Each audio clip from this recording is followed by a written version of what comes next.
My name is Knox, 32 years old, and living with the weight of words unsaid until that Thanksgiving dinner.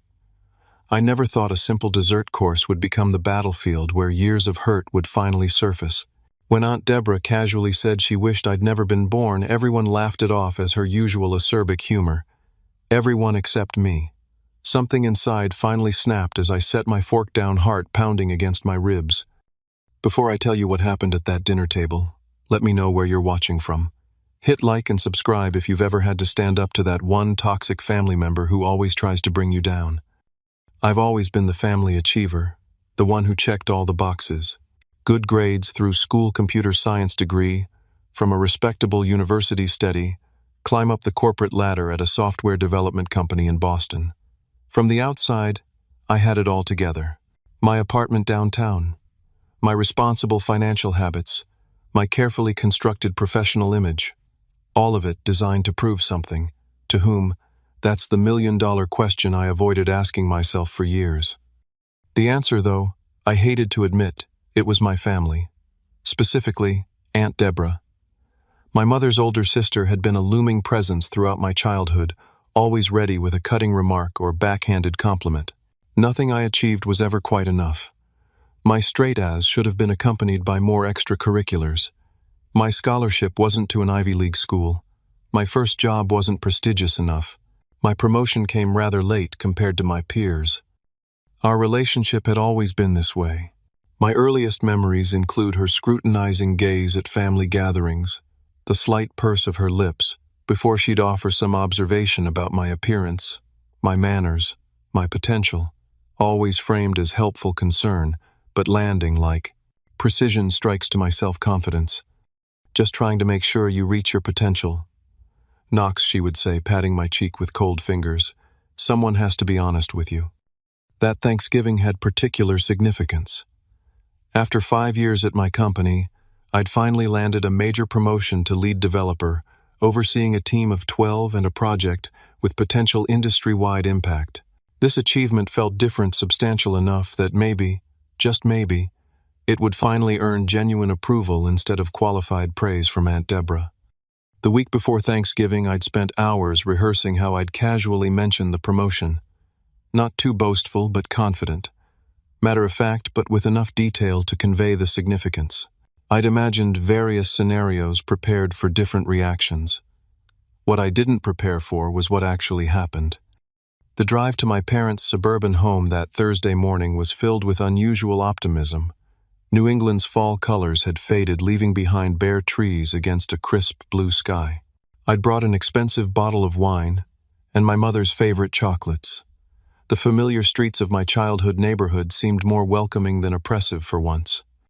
My parents greeted me with their usual enthusiasm. Mom with a tight hug that smelled of cinnamon and perfume.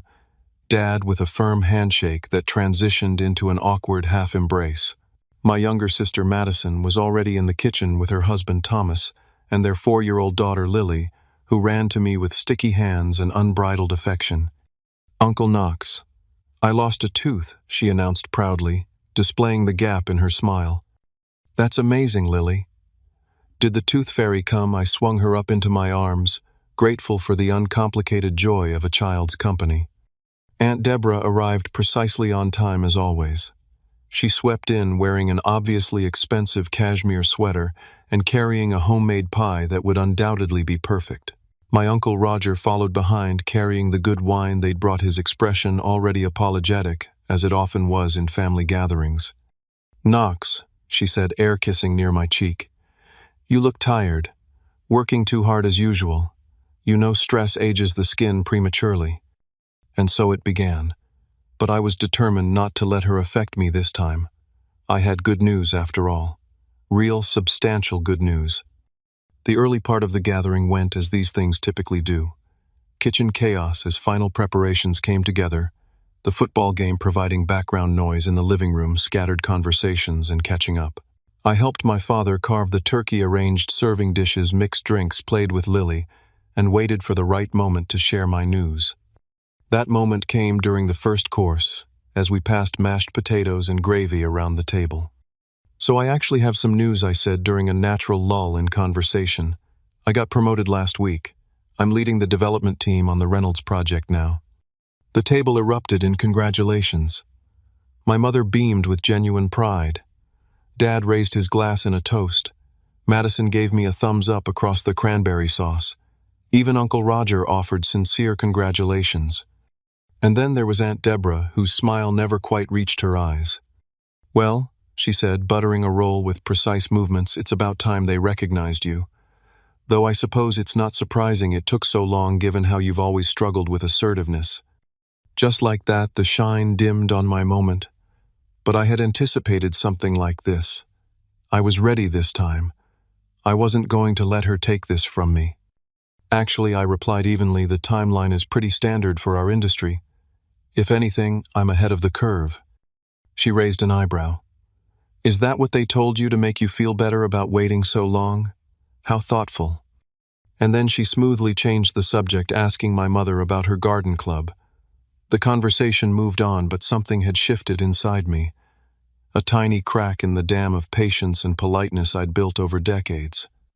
Dinner progressed with the usual rhythm of family gatherings. Plates being passed, glasses being refilled. Conversations overlapping and diverging. On the surface, it all appeared normal, but beneath ran currents of tension I couldn't ignore anymore. Aunt Deborah's comments continued throughout the meal, each one a small paper cut. When I mentioned a challenging project aspect I'd solved, she wondered aloud if someone more experienced wouldn't have encountered that problem at all. When I talked about potentially buying my apartment instead of renting, she questioned whether that's really the best financial decision at your age, especially in this economy. I noticed how my family responded to these moments. The quick glances exchanged between my parents, Madison's slight eye roll, Uncle Roger's sudden interest in his wine glass. They all recognized what was happening, but years of conditioning had taught us all to let it slide. Keep the peace. Don't make a scene. That's just how Deborah is. As I pushed turkey and stuffing around my plate, memories from childhood flooded back. Deborah critiquing my science fair project in 4th grade until I cried in the school bathroom. Deborah commenting that my 16th birthday suit looked a bit snug around the middle, leading to my first crash diet. Deborah suggesting my college choice was settling during what should have been a celebration dinner. These memories had sharp edges cutting through the careful compartmentalization I'd constructed. I found myself watching how Deborah interacted with everyone else at the table. She had praise for Madison's parenting skills, but followed it with concerns about Lily's vocabulary development compared to other children her age. She complimented my mother's turkey, but wondered if it was perhaps a touch overdone this year. She asked Thomas about his law practice with thinly veiled suggestions that he wasn't at a prestigious enough firm. It was a masterclass in subtle undermining, death by 1,000 cuts, and we all just took it. My father changed subjects. My mother refilled water glasses. Madison distracted Lily. Thomas talked sports with Uncle Roger. The well-rehearsed dance of avoidance. Between the main course and dessert, I escaped to the bathroom, leaning against the sink and studying my reflection. I hardly recognized the man staring back, successful by most measures, yet still seeking approval from someone determined never to give it. I splashed cold water on my face and made a decision I wouldn't react with anger, but I also wouldn't silently accept another holiday of Deborah's subtle cruelty. "You okay in there, bro?" Madison's voice came through the door, followed by her concerned face when I opened it. "She's on a roll today, isn't she?" "How do you stand it?" I asked quietly, making sure we wouldn't be overheard. Madison shrugged, her expression resigned. "I guess I just accepted that's who she is. Nothing's going to change her." "Maybe," I said, "but something could change how we respond to her." My sister gave me a wary look. "Knox, please don't make a scene. It's not worth it." "I'm not planning to," I assured her.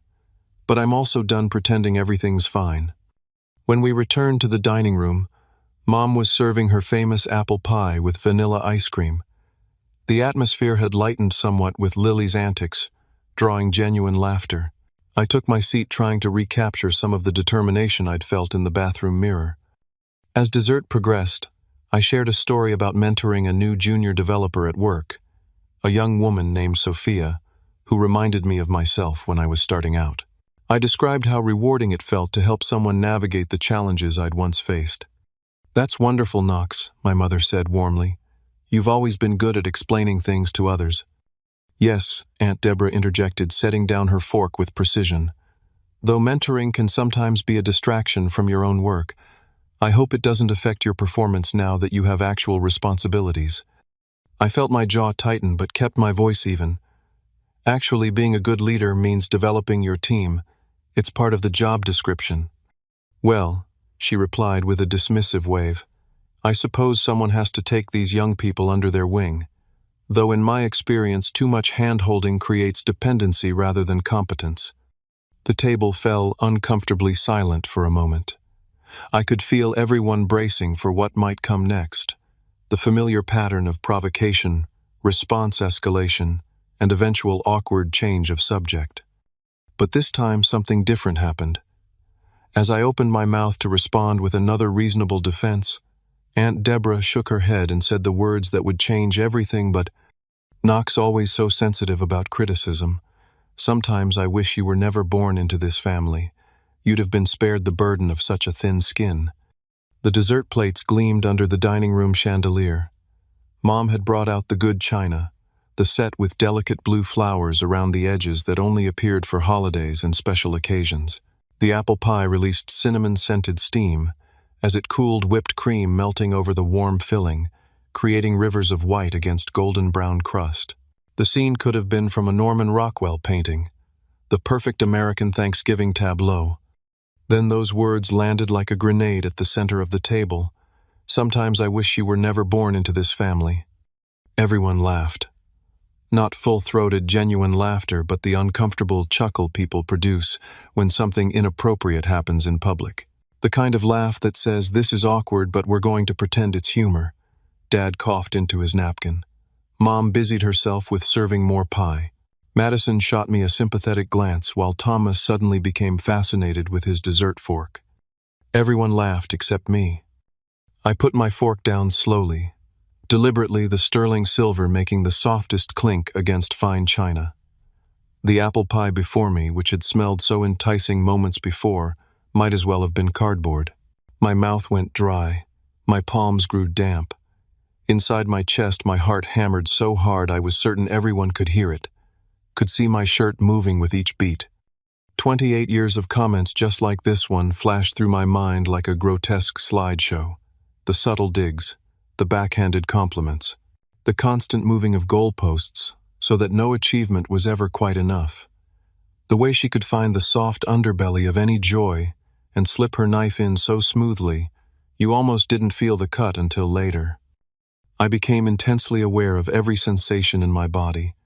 The scratch of my collar against my neck, the pressure of the chair against my back, the way my shoes suddenly felt too tight.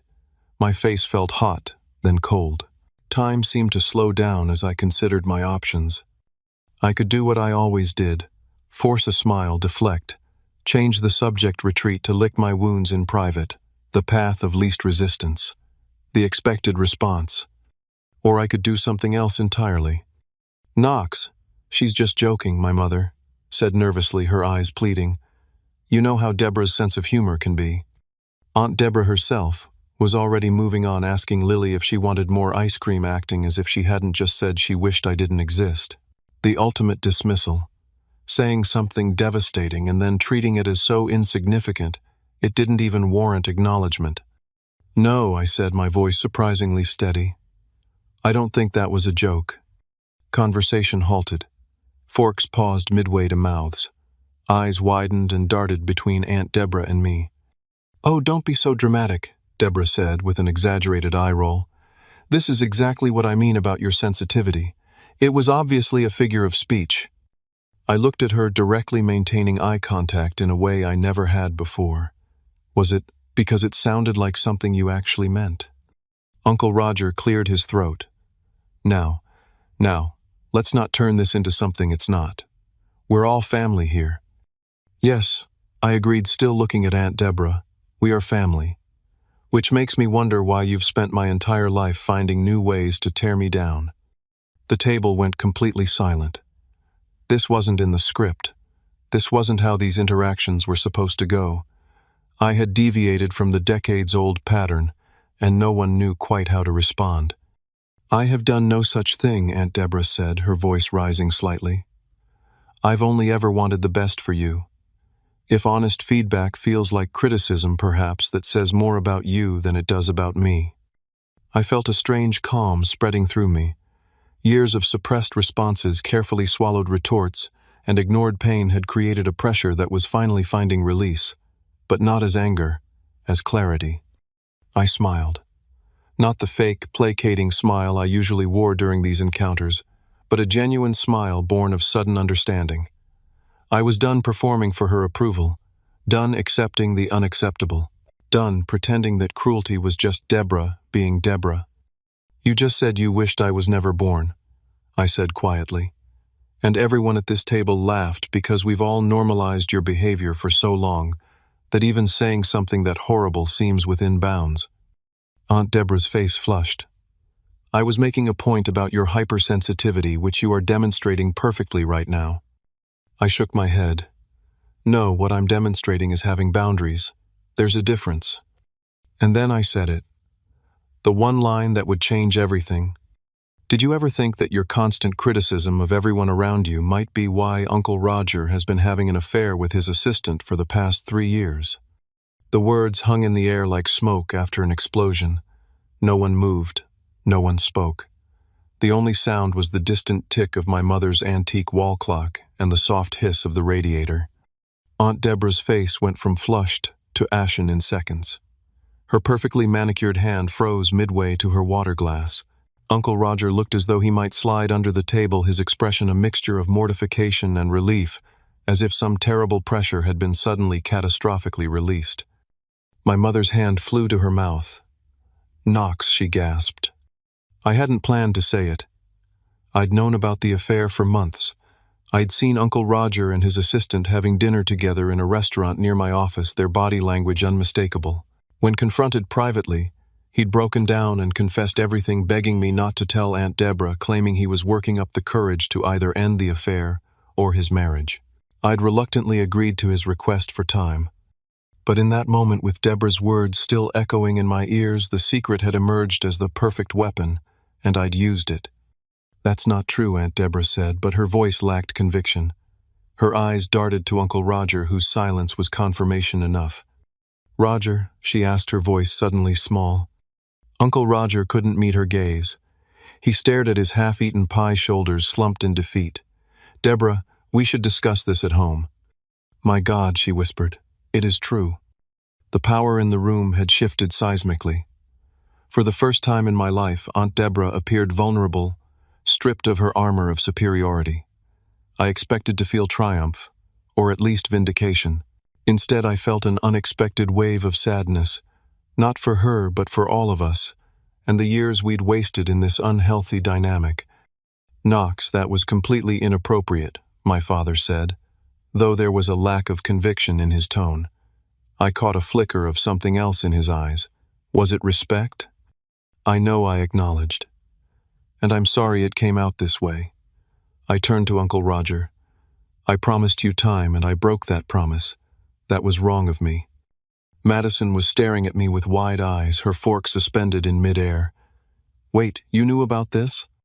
"That's hardly the point right now," my mother interjected, ever the peacekeeper.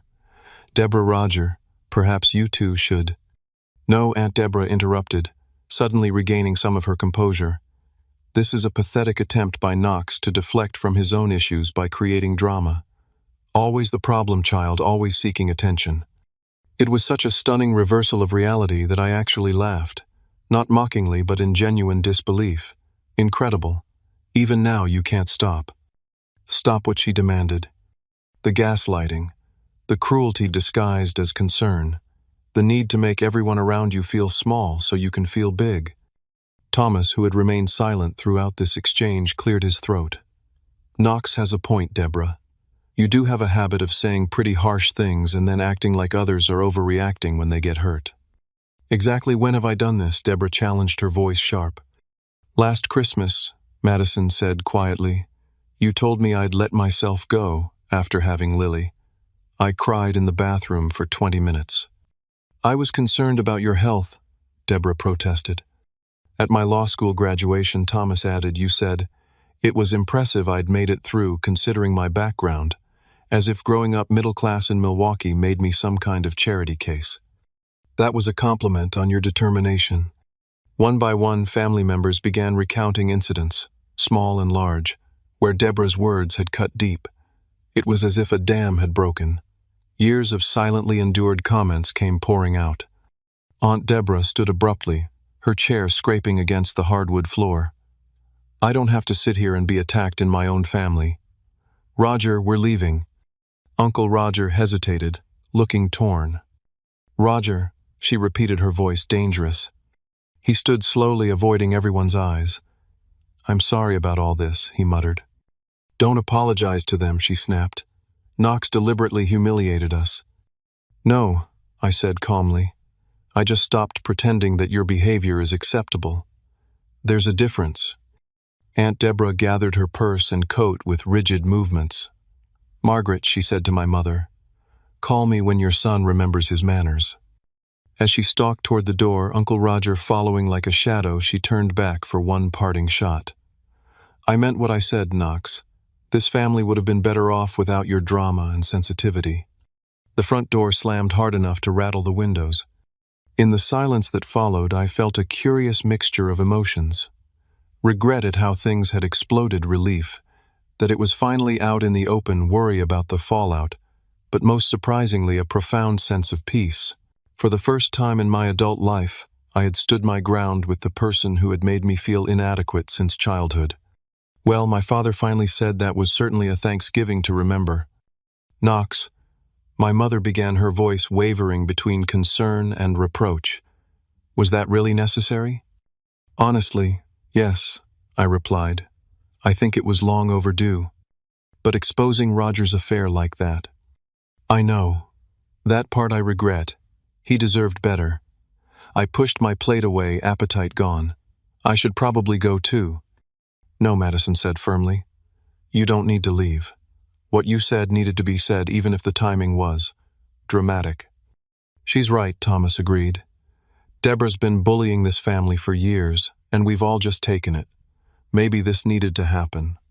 My mother sighed deeply, looking suddenly older. I should have stood up to my sister long ago. This isn't just on you, Knox.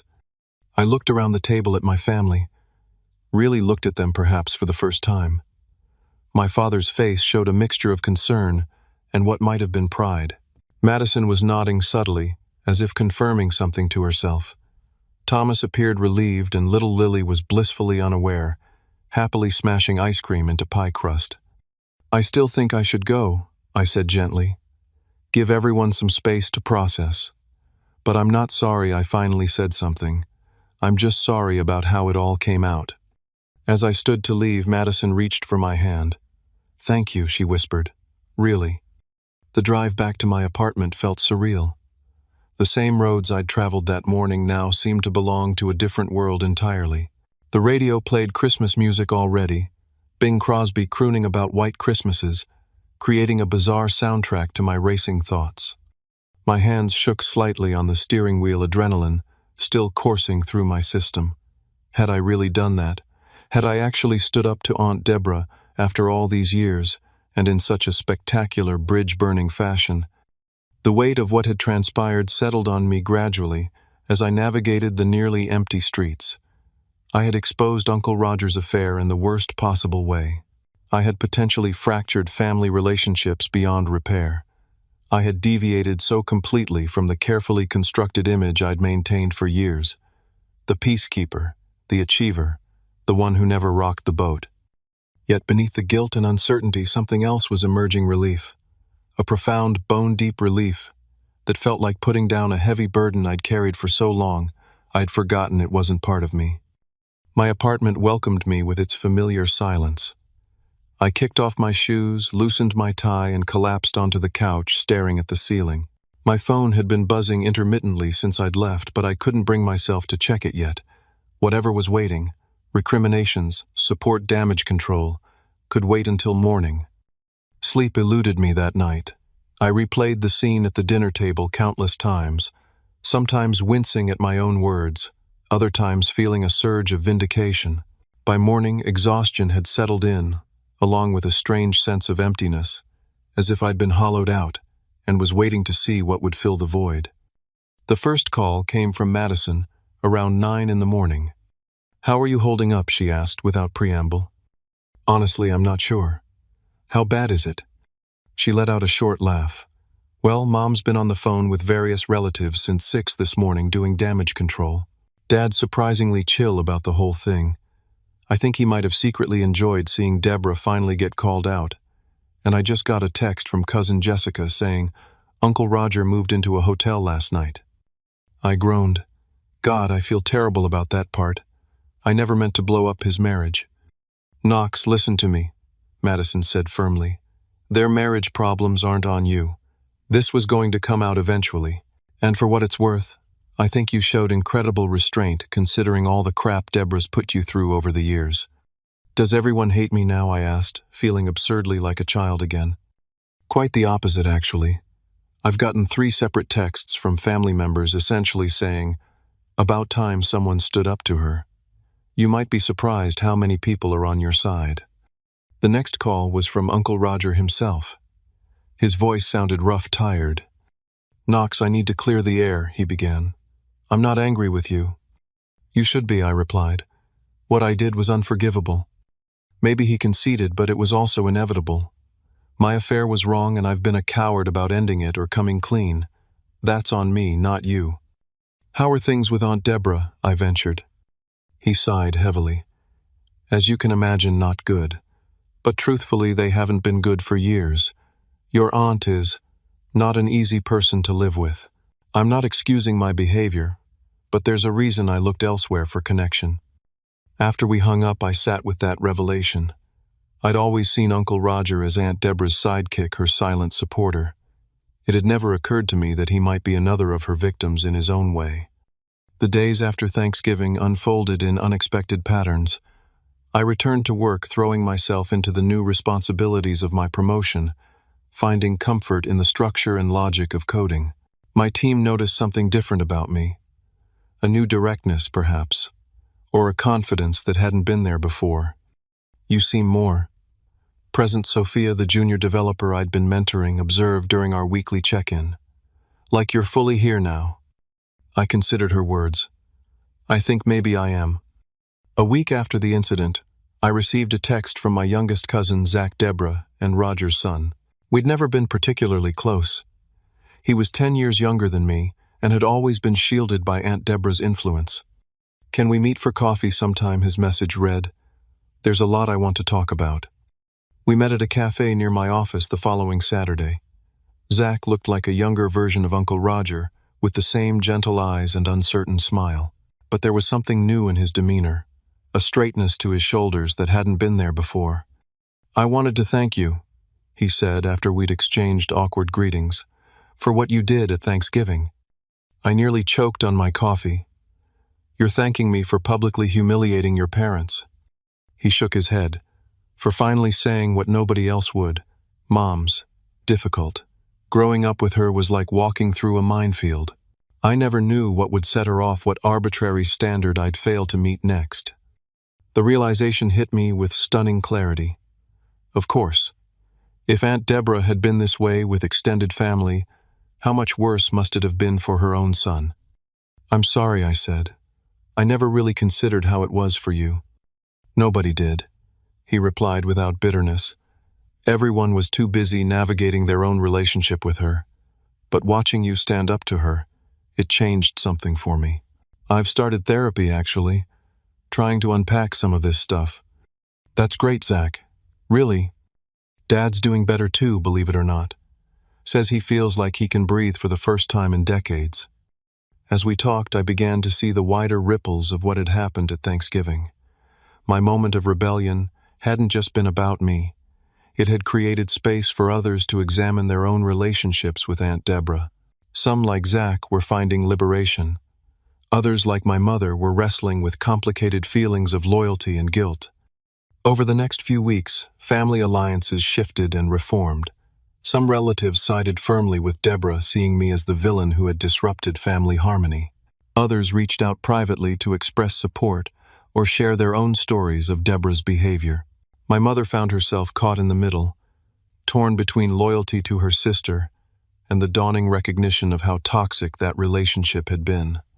I always told myself I was keeping the peace, she admitted during a quiet dinner at my apartment 3 weeks after Thanksgiving, but maybe I was just enabling her behavior. We all were, Mom, I reassured her. It's what families do sometimes. Normalize the abnormal because it's easier than confronting it. December arrived with snow and holiday preparations. The question looming over everyone's minds was obvious: what would happen at Christmas? The traditional family gathering at my parents' house suddenly seemed impossible given the current fractures. The answer came from an unexpected quarter. My mother called one evening, her voice tentative. "Deborah's hosting Christmas this year," she announced. "She's invited everyone, except you." I felt a pang despite myself. "I see. Your father and I told her we wouldn't attend if you weren't welcome." She continued, her voice stronger now. "So did Madison and Thomas and Zach and cousin Jessica's family. Mom, I don't want to be the reason everyone's Christmas is ruined." "You're not," she said firmly. "Deborah is. And it's time she understood that her behavior has consequences." In the end, 2 separate gatherings formed. A small one, at Aunt Deborah's, attended by the relatives who either sided with her or couldn't bear to break tradition, and a larger one at my parents' house, which felt more relaxed and genuine than any holiday gathering I could remember. As the year drew to a close, I found myself reflecting on how much had changed from one holiday to the next.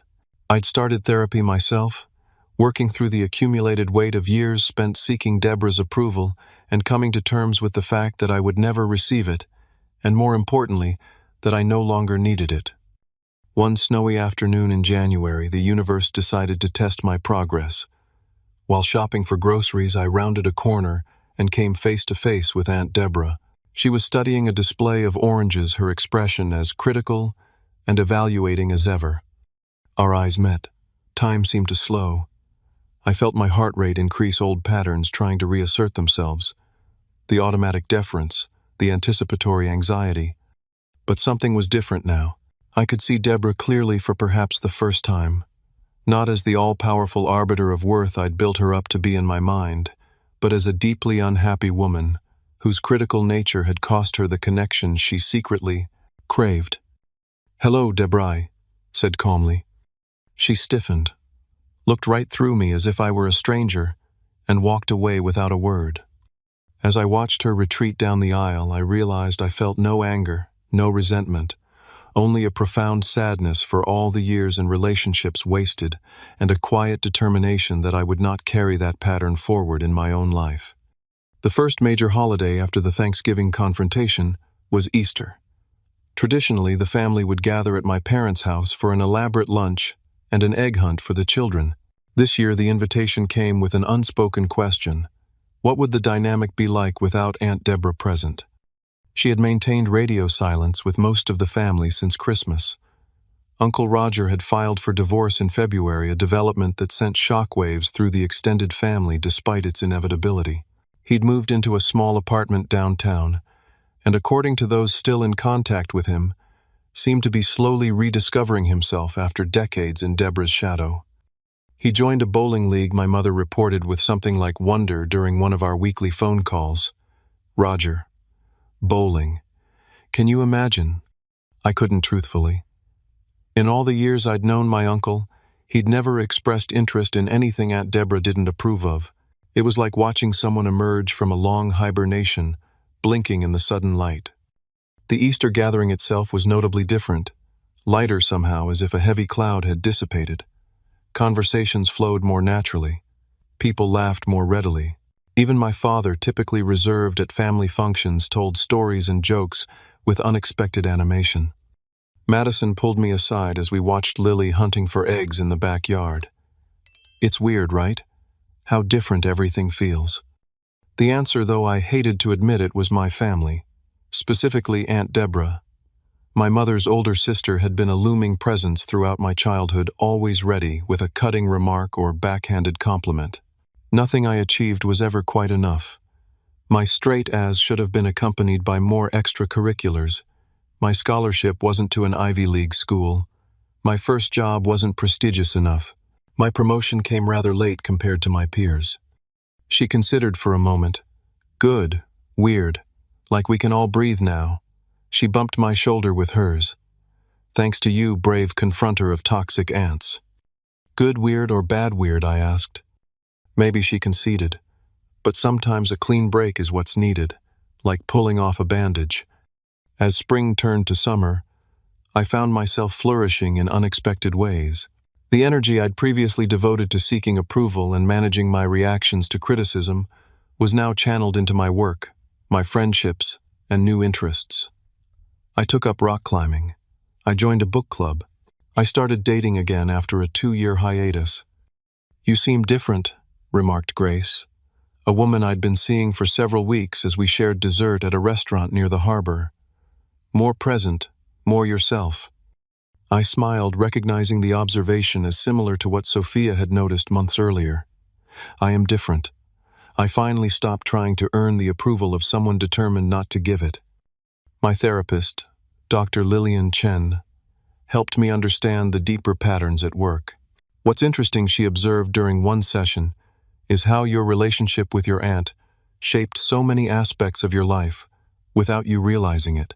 Your perfectionism at work, your hesitation in romantic relationships, even your conflict avoidance, all connected to that core dynamic.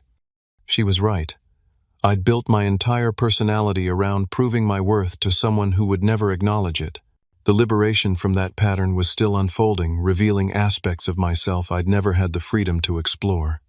In July, my parents celebrated their 40th wedding anniversary with a backyard party. It was smaller than originally planned. The family rift meant some relatives declined to attend, but somehow more meaningful for its intimacy. My mother found me alone by the makeshift bar mixing another batch of sangria. I never properly thanked you, she said quietly. For what? For saying what I should have said years ago. She twisted her wedding ring absently. I let my sister treat you, treat all of us, terribly because it was easier than confronting her. I'm sorry for that. I hugged her tightly. You don't need to apologize, Mom. I do, actually. She pulled back to look at me directly. Parents are supposed to protect their children, and I failed at that. But I'm learning. Better late than never, right? Uncle Roger attended the anniversary party, arriving with a cheerfulness that seemed foreign on him. He'd lost weight, gotten a new haircut, and wore clothes that actually fit properly, rather than the ill-fitting suits Aunt Deborah had always selected. He made a heartfelt toast to my parents that brought tears to several eyes. Later, as the party wound down and guests began to leave, he caught me helping clean up. The divorce will be final next month, he said, without preamble. How do you feel about that? I asked. He considered the question seriously. Sad for the wasted years, relieved its ending, guilty about my part in the mess, hopeful about whatever comes next. He shrugged. All of it at once, I guess. And the situation with your assistant, I ventured cautiously. Ended, he said firmly. That was never going to work long term. It was an escape, not a relationship. He paused, then added, I owe you an apology, Knox. I put you in an impossible position by asking you to keep my secret. Water under the bridge, I assured him. Still, he insisted, I want you to know something. What you did at Thanksgiving, as uncomfortable as it was, ultimately gave me the push I needed to make changes I should have made years ago. So thank you, in a strange way. As summer faded into fall, I realized the 1-year anniversary of the confrontation was approaching. The traditional Thanksgiving gathering loomed with all its complicated history. Would Aunt Deborah be there? Could the family ever return to some version of normal holiday celebrations? The decision came unexpectedly. During a Sunday phone call with my parents, my mother broached the subject carefully. About Thanksgiving this year, she began. Your father and I were thinking of doing something different. Different how, I asked. We thought maybe we'd go to that resort in Vermont we've talked about for years. Just the two of us. A little getaway. I understood immediately what she was doing. Creating space for new traditions to form without the pressure of recreating the old ones. That sounds perfect, Mom. You two deserve it. But that leaves you and Madison and the others without the usual gathering, she pointed out. Actually, I said, the idea forming as I spoke I could host this year, at my place. Nothing fancy, just whoever wants to come. She paused, then said warmly, I think that would be wonderful, Knox. And so it was decided. I would host Thanksgiving at my apartment, the first major holiday gathering I'd ever organized. Madison and Thomas immediately agreed to come with Lily. Zach said he'd be there. Cousins Jessica and Michael confirmed. Uncle Roger accepted with enthusiasm. Other relatives responded with varying degrees of interest. Notably absent from any discussion was Aunt Deborah. No one mentioned inviting her. No one asked if she had other plans. It was as if by unspoken agreement we had all decided to move forward without her toxic presence. 2 weeks before Thanksgiving, I had my last run-in with Aunt Deborah. I was leaving a coffee shop when I spotted her across the street getting out of her car. Our eyes met briefly. For a moment I thought she might acknowledge me. There was something in her expression, a flicker of something almost like regret. But then, her face hardened into the familiar mask of disapproval, and she turned away, deliberately walking in the opposite direction. I stood watching her go, feeling an unexpected surge of compassion. Deborah had created a world where her worth depended on finding fault in others, and now she was alone in that critical, joyless world. The price of her superiority was connection, and it seemed a terribly high price to pay. As I prepared my apartment for Thanksgiving, buying extra chairs, borrowing serving dishes, planning the menu with Madison's help, I found myself reflecting on the journey of the past year. The pain and confrontation had given way to healing I couldn't have imagined that day at the dessert table. I was still the same Knox in many ways, still detail-oriented, still driven to succeed, still working on my perfectionist tendencies, but I was also fundamentally changed. I had learned to set boundaries. I had discovered what real family support felt like. Most importantly, I had stopped measuring my worth through Deborah's impossible standards. The day before Thanksgiving, I received an unexpected text message from Uncle Roger. Deborah asked about your gathering tomorrow. I think she regrets how things played out. I stared at the message for a long time, uncertain how to respond. Part of me, the peacekeeper, the people-pleaser, wanted to extend an olive branch to invite her to try to mend the broken family circle. But the healthier part of me recognized that without real change on her part, bringing Deborah back into the fold would only restart the toxic patterns we'd all worked so hard to escape. I hope she finds peace, I finally replied. But I think separate celebrations are best for everyone right now. His response came quickly. I agree. Just thought you should know. That night, as I prepared the turkey for the next day, I found myself humming contentedly.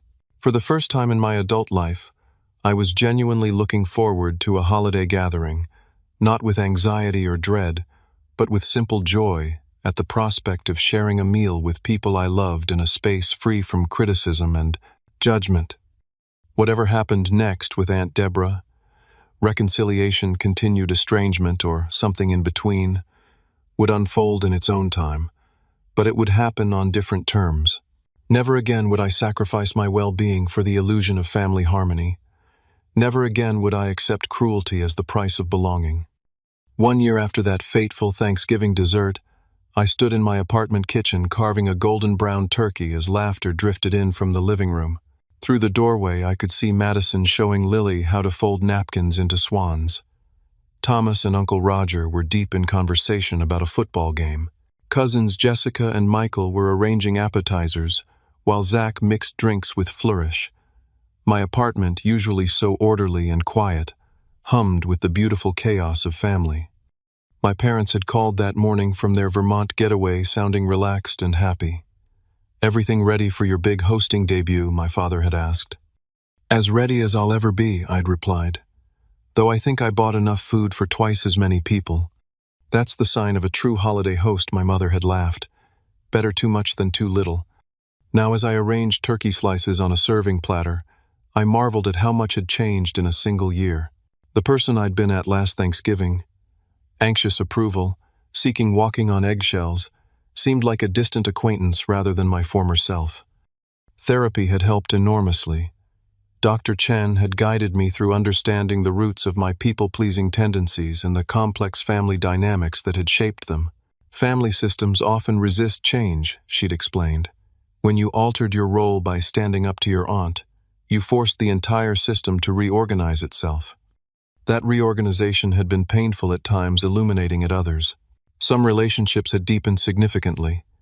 My bond with Madison was stronger than ever, and I developed a genuine friendship with Uncle Roger and Zach that had never been possible under Aunt Deborah's influence. Other connections had faded or transformed. Certain relatives who sided firmly with Deborah now maintained only formal contact. And then there was Aunt Deborah herself. She remained on the periphery of family life, maintaining relationships with those who still accepted her critical nature and losing touch with those who now recognized it as harmful. According to those still in contact with her, she had rewritten the narrative of our confrontation completely, casting herself as the victim of my unprovoked attack, conveniently omitting her "I wish you were never born" comment. "Ready for the grand feast?" Madison asked, appearing in the kitchen doorway. "The natives are getting restless." "Just finishing up," I replied, adding a sprig of rosemary to the platter. "Hey, can I ask you something? Do you ever miss the way things were before the whole family together, even with all the tension?" She leaned against the counter, considering. "Sometimes I miss the idea of it. The perfect family holiday you see in commercials, but not the reality." She squeezed my arm. "What you did gave us something better. Authenticity, even if it's smaller and a little messier." When everyone had gathered around my dining table, extended with borrowed leaves and covered with a new tablecloth bought for the occasion, I found myself momentarily overwhelmed. Here was my family, not perfect but real, choosing to be together in a new way that allowed everyone to breathe freely. "Should we say grace?" Thomas asked. "Actually," I said, raising my glass, "I'd like to propose a toast first, to new beginnings and hard-earned wisdom. To learning that family isn't just about blood or obligation, but about creating spaces where everyone feels valued. And to all of you for taking this journey with me this past year." "Here's to boundaries and backbone," Madison added with a grin, raising her glass. "And to Knox," Uncle Roger said, "for having the courage to break the cycle." As we ate and talked and laughed, I reflected on what I'd learned through this painful but necessary transformation. The lesson wasn't simply about standing up to a bully, though that had been the catalyst. It was deeper than that. About recognizing when long-established patterns are harmful, about having the courage to disrupt those patterns despite the discomfort, and about creating space for healthier relationships to emerge from the waif disruption. I had learned that true family connection isn't maintained by walking on eggshells around toxic behavior. It's built on mutual respect, on celebrating each other's successes without qualification, on offering criticism with kindness when necessary, and on creating safe spaces where everyone can be authentically themselves.